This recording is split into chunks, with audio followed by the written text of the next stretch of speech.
Hi friends, എല്ലാവർക്കും ഗിരീസ് variety വ്ളോഗിലേക്ക് സ്വാഗതം. എൻ്റെ കൂട്ടുകാർക്കെല്ലാം സുഖമാണല്ലോ അല്ലേ? ഞാനും സുഖമായിരിക്കുന്നു. ഞാൻ ഇന്ന് വളരെ ഉപകാരപ്രദമായ ഒരു വീഡിയോ ആണ് നിങ്ങളുമായി ഷെയർ ചെയ്യുന്നത്. പിന്നെ വീഡിയോ എന്ന് പറഞ്ഞാൽ ഇത് ഒരു കുങ്കുമമാണ് ഞാൻ ഉണ്ടാക്കുന്നത്. നമ്മുടെ വീട്ടിലുള്ള സാധനങ്ങൾ കൊണ്ട് തന്നെ നമുക്കിത് ഉണ്ടാക്കാവുന്നതാണ്. വളരെ നാച്ചുറൽ ആയിട്ടുള്ള ഒരു കുങ്കുമമാണ് നമ്മൾ ഉണ്ടാക്കാൻ പോകുന്നത്. നമുക്ക് അമ്പലങ്ങളിലാണേലും വിവാഹം കഴിച്ച സ്ത്രീകളും എല്ലാം നമ്മൾ കുങ്കുമം ഉപയോഗിക്കുന്നുണ്ട്. അമ്പലത്തിൽ ചന്ദനത്തിനോടൊപ്പം തന്നെ കുങ്കുമം വെക്കാറുണ്ട്. അതുപോലെ തന്നെ നമ്മൾ വിവാഹം കഴിച്ചവരെല്ലാം നെറ്റിയിൽ കുങ്കുമം തൊടാറുണ്ട്. പക്ഷേ ഈ നമ്മൾ ചില കുങ്കുമങ്ങൾ തൊടുമ്പോൾ നമ്മുടെ നെറ്റിയിലെ ചൊറിച്ചിലുകളും ചെറിയ കുരുക്കളും അതുപോലെ പൊള്ളലും ഒക്കെ വരാറുണ്ട്. അതുപോലെ തന്നെ ചന്ദനം തൊട്ടാലും ചിലർക്ക് പാടുകളും ഒക്കെ വരാറുണ്ട്. അതിലൊക്കെ കുറച്ച് കെമിക്കൽ ചേരുന്നുണ്ടാണ്.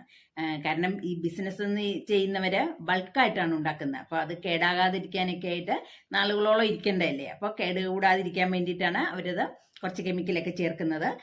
പക്ഷെ അത് നമ്മുടെ സ്കിന്നിന് വളരെ ദോഷകരമാണ്.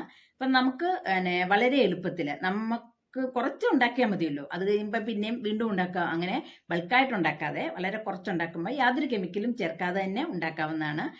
അത് നമ്മുടെ വീട്ടിലുള്ള 3 ഇൻഗ്രീഡിയൻ്റ് തന്നെയാണ് നമ്മളിത് ഉണ്ടാക്കുന്നത്. അപ്പം അതെങ്ങനെയാണ് ഉണ്ടാക്കുന്നത് ഞാൻ നിങ്ങൾക്ക് കാണിച്ചു തരാം.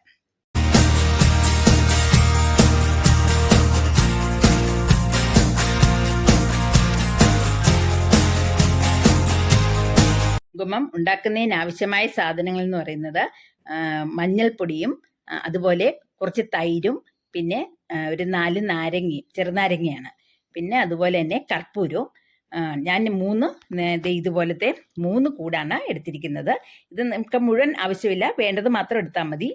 അതുപോലെ നാരങ്ങയുടെ നീരാണ് ഇപ്പം 4 എണ്ണമാണ് എടുത്തിരിക്കുന്നത്. ഇത് നമുക്ക് കുഴയ്ക്കുമ്പോൾ ആവശ്യമായിട്ട് ഇനിയും വേണമെന്നുണ്ടെങ്കിൽ നമുക്ക് ചേർക്കാവുന്നതേ ഉള്ളൂ. അതുപോലെ തൈരും നമുക്ക് ആവശ്യത്തിനനുസരിച്ച് എടുക്കണം. മഞ്ഞൾ എടുക്കുമ്പോൾ നമ്മളിപ്പോഴും നമ്മൾ സ്വന്തമായിട്ട് പൊടിച്ചെടുക്കുന്ന മഞ്ഞളോ അല്ലെങ്കിൽ നമ്മൾ ഈ പൊടിക്കുന്ന സ്ഥലങ്ങളുണ്ടല്ലോ, നമുക്കറിയാവുന്ന മായം കലരാത്ത മഞ്ഞൾ വേണം, മഞ്ഞൾപ്പൊടി വേണം ഉപയോഗിക്കാനായിട്ട്. അപ്പോൾ ഇത് 100 ഗ്രാം, ഏകദേശം 100 ഗ്രാമോളം മഞ്ഞൾപ്പൊടി ഉണ്ട്. അത് നല്ല നമ്മൾ മില്ലിൽ പൊടിച്ച മഞ്ഞൾപ്പൊടി തന്നെയാണ്. അങ്ങനെ എങ്കിലേ നമുക്ക് നാച്ചുറലായിട്ടുള്ള ഒരു മായവും കലരാത്ത നമുക്ക് കുങ്കുമം ഉണ്ടാക്കാൻ പറ്റത്തുള്ളൂ. നമ്മളിന്ന് സിന്ദൂരം ഉണ്ടാക്കാനാണ് പോകുന്നത്. നമുക്കിത് വളരെ എളുപ്പത്തിൽ തന്നെ ഉണ്ടാക്കാവുന്നതാണ്. വളരെ ചെറിയൊരു വീഡിയോ തന്നെയാണിത്. ഞാൻ 100 ഗ്രാം മഞ്ഞപ്പൊടിയാണ് എടുത്തിരിക്കുന്നത്. ഇത് നമ്മൾ തന്നെ പൊടിച്ചെടുത്ത മഞ്ഞപ്പൊടിയാണ്. ഇത് ഞാൻ ഈ പാത്രത്തിലേക്ക് ഇടുവാണ്. മഞ്ഞപ്പൊടി എപ്പോഴും നമ്മൾ പൊടിച്ചെടുത്തത് തന്നെ എടുക്കണം. അല്ലെ മില്ലിൽ പൊടിച്ച് നമുക്ക് നന്നായിട്ട് മായം ഒന്നും ചേരാത്തതാണെന്ന് നല്ല വിശ്വാസമുള്ളത് മാത്രം വേണം നമ്മൾ മഞ്ഞപ്പൊടി എടുക്കാനായിട്ട്. കാരണം ഇല്ലെങ്കിൽ നമുക്ക് ഈ കെമിക്കൽ പലതും അതിനകത്ത് ചേരുന്നതാണ്. നമുക്ക് നല്ല വിശ്വാസമുള്ള മഞ്ഞപ്പൊടി തന്നെ എടുക്കണം. അപ്പം ഞാൻ 100 ഗ്രാം മഞ്ഞപ്പൊടിയാണ് എടുത്തിരിക്കുന്നത്. ഇനി ഇതിലേക്ക് നമ്മൾ ചേർക്കുന്ന വളരെ കുറച്ച് ഇൻഗ്രീഡിയൻ്റേ ഉള്ളൂ ഇതിനകത്ത് ചേർക്കാനായിട്ട്. നമ്മുടെ വളരെ നാച്ചുറൽ ആയിട്ടുള്ളതാണ്. പിന്നെ ചിലരിതിന് നമ്മൾ ഇതിനകത്തേക്ക് സോഡാപ്പൊടിയൊക്കെ ചേർക്കും. സോഡാപ്പൊടിയൊന്നും ചേർക്കുന്നത് നമുക്ക് നല്ലതല്ല. ഫുഡിൽ നമ്മൾ ഉപയോഗിക്കുന്നതാണ് സോഡാപ്പൊടി. അത് നമ്മൾ വളരെ കുറച്ചളവിൽ 1/2 സ്പൂൺ അങ്ങനെയൊക്കെയുള്ള ഒരളവിലേ നമ്മൾ ചേർക്കാറുള്ളൂ. പക്ഷേ നമ്മൾ കൂടുതലൊക്കെ ചേർക്കുമ്പം നമ്മുടെ സ്കിന്നിനത് ഇച്ചിരി ദോഷമാണ്. അപ്പം അതുകൊണ്ട് ഞാൻ സോഡാപ്പൊടി ചേർക്കുന്നില്ല. ചിലർ ചുണ്ണാമ്പ് ചേർക്കും. ഇതൊന്നും നമ്മൾ ചേർക്കാതെ നമുക്ക് വളരെ നാച്ചുറലായിട്ട് തന്നെ നമുക്ക് ചെയ്യാവുന്നതാണ് ഞാൻ ഇന്ന് എടുത്തിരിക്കുന്നത്. പിന്നെ ഇതിന് നാരങ്ങാ നീരാണ്. ഇത് ഞാൻ ഇപ്പോൾ 3 നാരങ്ങയാണ് ഇതിനകത്ത് പിഴിഞ്ഞെടുത്തിരിക്കുന്നത്. നമ്മൾ കുരുവൊന്നും ഇല്ലാതെ തന്നെ നമ്മൾ നാരങ്ങ പിഴിഞ്ഞെടുക്കണം. എന്നിട്ടിത് നമുക്കിതിലേക്ക് ഒഴിച്ചു കൊടുക്കാം. പിന്നെ നാരങ്ങ നീരൊക്കെ ഒഴിക്കുമ്പോൾ ഇതിൻ്റെ ഇപ്പം നിറം മാറി തുടങ്ങും. അതുപോലെ തന്നെ നമ്മൾ ചേർക്കുന്നത് തൈരാണ്. പിന്നെ ചേർക്കുന്നത് ഇതിങ്ങനെ നന്നായിട്ട് കട്ടയില്ലാതെ ഇളക്കണം. നമ്മളിത് സ്പൂൺ കൊണ്ട് ഇതിങ്ങനെ ഇളക്കി കൊടുത്താൽ മതി. വളരെ സാവധാനം ചെയ്യേണ്ട ഒരു രീതിയാണിത്. കാരണം നമ്മൾ വളരെ ഫാസ്റ്റായിട്ട് ഇങ്ങനെ എല്ലാം കൂടി ചേർത്ത് ചെയ്യുമല്ല.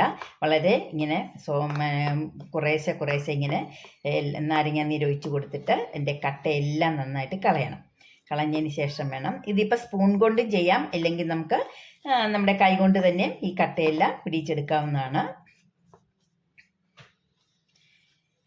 ഇപ്പം ഇങ്ങനെ നന്നായിട്ട് ഇത് കട്ടയെല്ലാം കളഞ്ഞതിന് ശേഷം വേണം നമുക്ക് അടുത്ത് ഇത് ചേർക്കാനായിട്ട്.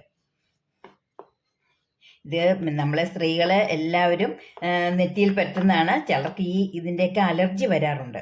സിന്ദൂരത്തിൻ്റെയൊക്കെ നമ്മൾ വീടുകളിൽ ഉണ്ടാക്കുന്നതാണ് ഏറ്റവും നല്ലത്. കാരണം നമുക്ക് സ്ഥിരം ഉപയോഗിക്കുമ്പോൾ നമുക്ക് യാതൊരു ദോഷവും ഉണ്ടാകത്തില്ല. ഇപ്പം എല്ലാവരും അങ്ങനെയാണല്ലോ, കൺമഷിയും സിന്ദൂരവും ഒക്കെ നമ്മൾ വീട്ടിൽ തന്നെ ഉണ്ടാക്കും. കുഞ്ഞുങ്ങളെ എഴുതിക്കാൻ നമ്മൾ കൺമഷിയൊക്കെ വീട്ടിൽ തന്നെയല്ലേ ഉണ്ടാക്കുന്നത്, മേടിക്കുന്നതല്ലല്ലോ ചെയ്യുന്നത്. അപ്പം സിന്ദൂരമാണെങ്കിൽ നമുക്കിത് ഉണ്ടാക്കി ഇങ്ങനെ എടുക്കാവുന്നേ ഉള്ളൂ. വളരെ കുറച്ച് സമയം മതി ഇതൊക്കെ ചെയ്യാനായിട്ട്. നമ്മളിപ്പം ബൾക്കായിട്ട് ചെയ്യുമ്പോഴാണ് അത് കേടാകാതിരിക്കാൻ കെമിക്കലുകളൊക്കെ ചേർക്കുന്നത്. ഇതിപ്പം നമുക്ക് വീടുകളിൽ ഒരു 100 ഗ്രാം വെച്ച് ഉണ്ടാക്കി അത് തീർന്നു കഴിയുമ്പോൾ പിന്നീട് ഉണ്ടാക്കിയാൽ മതിയല്ലോ. ഇപ്പം നമ്മൾ കട്ടയില്ല നന്നായിട്ട് കളഞ്ഞിട്ടുണ്ട്. ഇനി ഇതിലേക്ക് ഞാൻ കുറച്ച് തൈരാണ് ഒഴിക്കുന്നത്. തൈര് ഈ സ്പൂൺ ഇട്ടപ്പോൾ തന്നെ കണ്ടോ ഇതിൻ്റെ കളർ മാറിയത്. കുറച്ച് തൈര് നമുക്ക് ഒഴിച്ചു കൊടുക്കാം. അല്ലാതെ ഇത് നമുക്ക് കുഴയ്ക്കാനായിട്ട് വെള്ളമൊന്നും ചേർക്കാൻ പാടില്ല. ഞാനപ്പം ഇതിനകത്തേക്ക് കൈ കൊണ്ട് ഇങ്ങനെ ചേർക്കാൻ പോവാണ്. കാരണം സ്പൂൺ കൊണ്ട് ചെയ്താൽ ഇതിൻ്റെ കട്ട മാറത്തില്ല. അതുകൊണ്ട് ഞാൻ കൈ കൊണ്ട് തന്നെ ഒഴിച്ചു കൊടുക്കുവാണ്. ഇതിപ്പോൾ ഒരു 2 സ്പൂൺ തൈരേ എടുത്തിട്ടുള്ളൂ. ഇങ്ങനെ നമ്മൾ ഇളക്കി കൊടുക്കണം. കണ്ടോ നിറം ഇപ്പം തന്നെ മാറി തുടങ്ങിയിട്ടുണ്ട്. ഇതിങ്ങനെ കുറേശ്ശെ ഇങ്ങനെ ഞെരടി കൊടുക്കണം.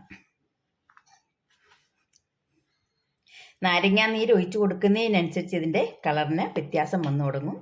ഇപ്പം എൻ്റെ കയ്യിലിരുന്നതിന് തന്നെ നല്ല കളർ വന്നു തുടങ്ങി. അപ്പം ഇത്തിരി നാരങ്ങാ നീരും കൂടി നമുക്കിതിലേക്ക് ഒഴിച്ചു കൊടുക്കാം. ഇതിലേക്ക് നമുക്ക് കുറച്ച് നാരങ്ങാ നീരും കൂടി ഒഴിച്ചു കൊടുക്കാം. നാരങ്ങയുടെ കുരുതെ നമ്മളിങ്ങനെ അരിച്ചെടുക്കണം. കണ്ടോ, നാരങ്ങാ നീര് ഒഴിച്ചു കൊടുത്തു. അതുപോലെ തന്നെ ഇച്ചിരി നമുക്ക് തൈരും കൂടി ഒഴിക്കാം. തൈരും കൂടി ഒഴിച്ചു കൊടുത്തു. ഇനിയിപ്പോൾ ഇത് നന്നായിട്ട് നമ്മൾ കുഴയ്ക്കണം. ഇത് ഈ വെള്ളമയം പോലെ ഉണ്ടെങ്കിലും നമുക്ക് വെയിലത്ത് വെച്ച് കഴിയുമ്പോൾ നമുക്കത് നല്ല പൊടിയായിട്ട് കിട്ടും. ഇപ്പം കണ്ടോ കളറ് മാറി തുടങ്ങി. നമ്മൾ കാണാറില്ലേ നന്നായിട്ട് നല്ല ചുമന്ന കുങ്കുമം ഉണ്ട്. കുങ്കുമം പല കളറിലുണ്ട്. റോസ് കളറുണ്ട്. ആദ്യം ഇത് നമ്മൾ കുഴച്ചപ്പോൾ ഒരു നല്ല ഡാർക്ക് റെഡ് വന്നില്ലായിരുന്നു, ഒരു ഓറഞ്ച് കളർ പോലെ വന്നിരുന്നത്. ഇപ്പോൾ അത് റെഡ് കളറായിട്ട് വന്നിട്ടുണ്ട്. പക്ഷേ ഇതിപ്പം മുഴുവൻ കുഴഞ്ഞിട്ടില്ല. കണ്ടോ മഞ്ഞ പൊടി ഇങ്ങനെ അവിടെ ഇവിടെയൊക്കെ കാണാം. അപ്പം ഇത് നന്നായിട്ട് നമ്മൾ കുഴച്ചെടുക്കണം. ഇത് ചിലർക്കൊക്കെ ഉണ്ടല്ലോ, ഇത് ചൊറിച്ചിൽ വരാറുണ്ട് നെറ്റിയിൽ തുടുമ്പം. അതിപ്പം നമ്മൾ അമ്പലങ്ങളിലാണെങ്കിലും ഇരുന്ന് പഴകി കഴിഞ്ഞാലൊക്കെ അങ്ങനെയുള്ള അല്ലെങ്കിൽ പലര് കൈയിടുന്നതല്ലേ, അപ്പോഴത്തേനും നമുക്ക് ചിലർക്കൊന്നും ഇത് പിടിക്കാതെ വരും. നെറ്റിയിലെ പാടുകൾ, ചൊറിച്ചിലുകൾ അങ്ങനെയൊക്കെ വരാറുണ്ട്. പക്ഷേ അതൊക്കെ കുറച്ച് കെമിക്കൽ ചേരുന്നുണ്ടാവും. കാരണം നമ്മൾ ബൾക്കായിട്ട് ഉണ്ടാക്കുമ്പോൾ കമ്പനിക്കാരൊക്കെ അങ്ങനെയല്ലേ ഇരുന്ന് കേടാകാതിരിക്കാൻ വേണ്ടിയിട്ട്. അപ്പം നമ്മൾ നമ്മുടെ ആവശ്യത്തിനായിട്ട്, നമ്മളിപ്പോൾ ഇത് ബിസിനസ് അല്ലല്ലോ, വീട്ടിലെ ആവശ്യത്തിനല്ലേ ഉപയോഗിക്കുന്നത്. അപ്പം നമ്മൾ കുറേശ്ശെ ഇപ്പം ഇത്ര മഞ്ഞപ്പൊടിയൊന്നുമില്ല. ഞാനിപ്പോൾ 100 ഗ്രാം എടുത്തിട്ടുണ്ട്. ഇപ്പം നമുക്ക് ഇത്രയും കൂടി നമുക്ക് ഉടനെ ഒന്നും തീരത്തില്ല. അപ്പം നമ്മളെ അടുത്തുള്ളവർക്കും നമ്മളുടെ റിലേറ്റീവ്സിനൊക്കെ നമ്മളിത് കൊടുക്കും. അപ്പം അല്ല നമ്മുടെ വീടുകളുടെ ആവശ്യത്തിനാണെങ്കിൽ നമുക്ക് ഇപ്പം 100 ഗ്രാം ഒന്നും വേണ്ട, അതിലുമൊക്കെ വളരെ കുറവ് എടുത്താൽ മതി.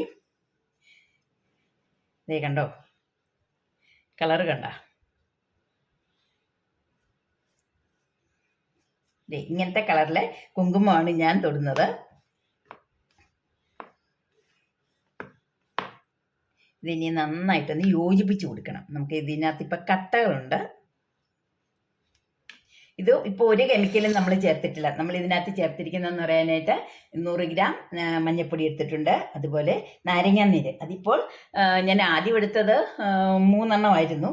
പക്ഷേ ഇപ്പോൾ അതല്ല, ഞാനൊരു 2 എണ്ണവും കൂടി ചേർത്തിട്ടുണ്ട്. 4-5 നാരങ്ങയുടെ നീരാണ് എടുത്തിരിക്കുന്നത്. നമ്മളെടുക്കുമ്പോൾ കുരുവെല്ലാം കളഞ്ഞിട്ടെടുക്കണം. അതുപോലെ തന്നെ പിന്നെ എടുത്തിരിക്കുന്നത് തൈരാണ്.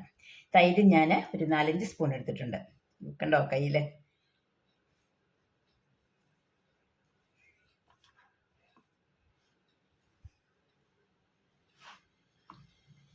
കാണാമല്ലോ അല്ലേ, നല്ല റെഡ് കളറ്. ഇതിനി നമുക്ക് ഉണങ്ങി കഴിയുമ്പോഴത്തെ വെയിലത്ത് വെച്ച് ഒരു 10 മിനിറ്റ് ഉണക്കണം.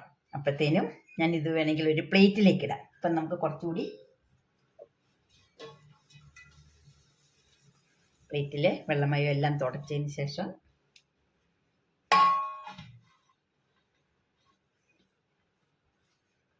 എങ്കിലേ നമുക്കിത് ആ അടിയിലുള്ള മഞ്ഞപ്പൊടിയെല്ലാം നോക്കി അത് മിക്സ് ആകത്തുള്ളൂ. ഒരു പരന്ന പാത്രത്തിലിട്ട് നന്നായിട്ട് നമ്മളൊന്ന് ഇളക്കണം. ഇത് ശരിക്കും ഈ കുങ്കുമം എന്ന് പറയുന്നത് നമ്മൾ അത്ത ഇടുമ്പോഴൊക്കെ, ഇനിയിപ്പോൾ ഓണം വരുവാണല്ലോ, ഓണത്തിനൊക്കെ നമുക്ക് അത്തപ്പൂക്കളം ചെയ്യുമ്പോൾ നമ്മൾ കളർ ചെയ്യാനായിട്ടൊക്കെ ഈ കുങ്കുമം എടുക്കാറുണ്ട്. കണ്ടോ, നല്ല റെഡ് കളറിലാണ്. നല്ല ശുദ്ധമായ കുങ്കുമമാണ് നമുക്ക് കിട്ടിയിരിക്കുന്നത്. കണ്ടത് ഇങ്ങനെ ആക്കുമ്പോൾ ഇതിനകത്ത് മഞ്ഞപ്പൊടി ഇടയ്ക്ക് കാണുന്നുണ്ട്. അപ്പോൾ ഇത് നമ്മൾ നന്നായിട്ട്, ഇല്ലെങ്കിൽ ചെറിയ ഈ നമ്മൾ ഇഞ്ചിയും വെളുത്തുള്ളിയൊക്കെ ഇങ്ങനെ ഇടിക്കുന്ന ഒരു ചെറിയ ഇടിയനുണ്ടല്ലോ, അപ്പോൾ അതിലിട്ട് വേണമെങ്കിൽ നമുക്കൊന്ന് എല്ലാം കൂടി മിക്സ് ചെയ്യാം. ഇത് നമ്മൾ വളരെ ക്ഷമയോടെ തന്നെ അതേ ഇങ്ങനെ പതിയെ ഇങ്ങനെ ആക്കി കൊടുത്താൽ മതി. കണ്ടോ, നമുക്കത് പൂർണ്ണമായിട്ടും ഇതെല്ലാം കൂടി മിക്സ് ആവും. അപ്പോൾ ഇതിന് ചെറിയൊരു നനവുണ്ട്. ഇത് നമുക്ക് വെയിലത്ത് വെച്ച് ഉണക്കാവുന്നതാണ്. ഇപ്പം വെയിൽ കാലത്തെല്ലാം മഴക്കാലമാണ് നമ്മൾ ഉണ്ടാക്കുന്നതെങ്കിൽ ഫാനിൻ്റെ അടിയിൽ വെച്ച് ഉണക്കിയാലും മതി. കണ്ടോ, ഇപ്പം ഒരുപാട് 100 ഗ്രാമിൻ്റെ മഞ്ഞപ്പൊടിയാണ്. പക്ഷെ നമുക്കിത് ഒരുപാട് നാൾ നമുക്കിത് ഉപയോഗിക്കാൻ പറ്റും. കണ്ടോ, ഇതാണ് നമ്മുടെ നല്ല ശുദ്ധമായ മഞ്ഞൾപ്പൊടി. ഒരു കെമിക്കലും ചേരാത്ത മഞ്ഞൾപ്പൊടിയാണ് നമ്മൾ എടുത്തിരിക്കുന്നത്. അതുപോലെ തന്നെ നമ്മുടെ വീട്ടിലെ തൈരും നാരങ്ങാ നീരും ഇതെല്ലാം കൂടെ ചേർത്ത് കഴിഞ്ഞപ്പോഴത്തേനുമാണ് നമുക്ക് നല്ല കുങ്കുമം കിട്ടിയിരിക്കുന്നത്. കണ്ടോ, നല്ല ഭംഗിയുണ്ട് കാണാൻ അല്ലേ. ഇനിയിപ്പോൾ ഇതിന് വേറൊരു ഇൻഗ്രീഡിയൻറ്റും കൂടി നമ്മൾ ചേർക്കുന്നത്, അത് ആവശ്യമുണ്ടെങ്കിൽ മാത്രം മതി. ഞാൻ ഇതിനേക്ക് കുറച്ച് കർപ്പൂരമാണ്, നമ്മൾ അമ്പലത്തിൽ കൊടുക്കത്തില്ലേ അതേപോലത്തെ കർപ്പൂരം, ഒരു കർപ്പൂരം ഇതിനകത്തോട്ട് ഇട്ടാൽ മതി. ഇത് നല്ല അരോമയ്ക്ക് വേണ്ടിയിട്ടാണ്, അല്ലാതെ തന്നെ ഉണ്ട് അരോമ. പക്ഷെങ്കിലും ഈ കർപ്പൂരവും കൂടി ചേർത്ത് കഴിഞ്ഞാൽ നമ്മൾ കർപ്പൂരം എടുക്കുമ്പോൾ നല്ലൊരു സുഗന്ധമാണ് കിട്ടുന്നത്. ഇതും കൂടി നന്നായിട്ട് ഇതിലേക്കൊന്ന് യോജിപ്പിച്ച് കൊടുക്കണം. ഇത് ആവശ്യമുണ്ടെങ്കിൽ മാത്രം മതി. ഇനി ആർക്കെങ്കിലും കർപ്പൂരം ഇങ്ങനെ നമുക്ക് പിടിക്കാതെയോ അങ്ങനെ ഇഷ്ടമില്ലാത്തവരോ ഉണ്ടെന്നുണ്ടെങ്കിൽ അത് ചേർക്കണമെന്നില്ല. ഇപ്പം ഇത് ഞാൻ എടുക്കുമ്പോൾ തന്നെ നല്ല മണമാണ്.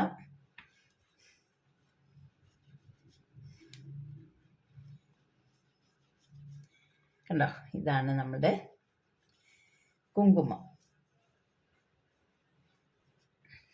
അപ്പം ഇനി ഇത് ഞാൻ വെയിലത്ത് വെച്ച് നന്നായിട്ടൊന്ന് ഉണക്കിയിട്ട് കൊണ്ടുവരാം. ഇതാണ് നമ്മൾ ഉണ്ടാക്കിയ കുങ്കുമം. ഇത് വളരെ ശുദ്ധമായ ഒരു കെമിക്കലും ഇല്ലാത്ത കുങ്കുമമാണിത്. കണ്ടോ, നല്ല റെഡ് കളറാണിത്. കണ്ടോ, ഈ കുങ്കുമം നമുക്ക് ചിലത് പേസ്റ്റ് പോലെ, നമുക്ക് അതിന് പറയത്തില്ല, ഇങ്ങനെ എണ്ണ പോലെ ചാലിച്ചിരിക്കുന്ന പേസ്റ്റ് പോലത്തെ കുങ്കുമമുണ്ട്. അതെങ്ങനെയാണ് ഉണ്ടാക്കുന്നതെന്ന് ഞാൻ കാണിച്ചു തരാം. ഇതിന് നമുക്ക് 1 സ്പൂൺ അലോവേര ജെല്ലാണ് എടുക്കേണ്ടത്. 1 സ്പൂൺ അലോവേര ജെല്ല് നമ്മൾ എടുക്കുന്നുണ്ട്. ഇത് ഒരുപാട് സൂക്ഷിക്കാനല്ല, ഞാൻ വളരെ കുറച്ച് ഇപ്പോൾ ഇത് കാണിക്കാൻ വേണ്ടി മാത്രമാണ് എടുക്കുന്നത്. ഇതാണ് അലോവേര ജെല്ല്. ഇതിലേക്ക് നമുക്ക് കുറച്ച് കുങ്കുമവും കൂടി ഇടാം. വളരെ കുറച്ചിട്ടാൽ മതി. ഞാൻ ഈ പേസ്റ്റ് അല്ല ഉപയോഗിക്കുന്നത്, ഞാൻ കൂടുതലും കുങ്കുമമായിട്ട് തന്നെയാണ് തൊടുന്നത്. ഇതിങ്ങനെ നന്നായിട്ടൊന്ന് മിക്സ് ചെയ്യുക.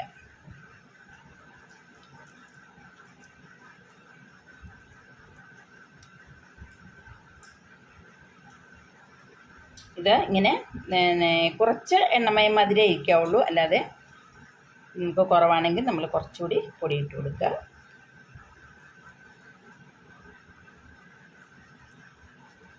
കണ്ടോ, നല്ല പേസ്റ്റായിട്ട് കിട്ടിയിട്ടുണ്ട്. ഇതും നമുക്ക് ഒരു ഡപ്പിയിൽ ഇട്ട് വെച്ച് കഴിഞ്ഞാൽ നമുക്കിത് ആഴ്ചകളോളം ഇരിക്കും, ഒട്ടും കേടില്ലാതെ. ഇത് നമുക്ക് പൊട്ടായിട്ട് തൊടാം. കണ്ടോ, ഇത് ഇപ്പം നമ്മുടെ നെറ്റിയിലാണെങ്കിൽ ഇങ്ങനെ പൊട്ട് പോലെ തൊടാനൊക്കെ നമുക്കിത് നല്ലതാണ്. കേട്ടോ, ഇങ്ങനെയും നമുക്കിത് തൊടാം.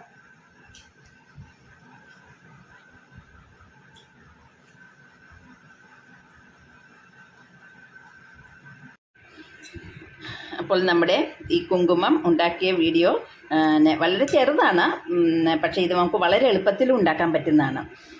അപ്പോൾ എൻ്റെ കൂട്ടുകാരെല്ലാം ഇത് ഉണ്ടാക്കിയതിന് ശേഷം എനിക്ക് ലൈക്ക് ചെയ്യുകയും കമൻറ്റ് ചെയ്യുകയും അതുപോലെ തന്നെ പുതിയ കൂട്ടുകാരെല്ലാം സബ്സ്ക്രൈബ് ചെയ്യുകയും ചെയ്യണം. ഉപകാരപ്രദമായ അടുത്ത വീഡിയോയുമായി ഞാൻ വരാം. ബൈ.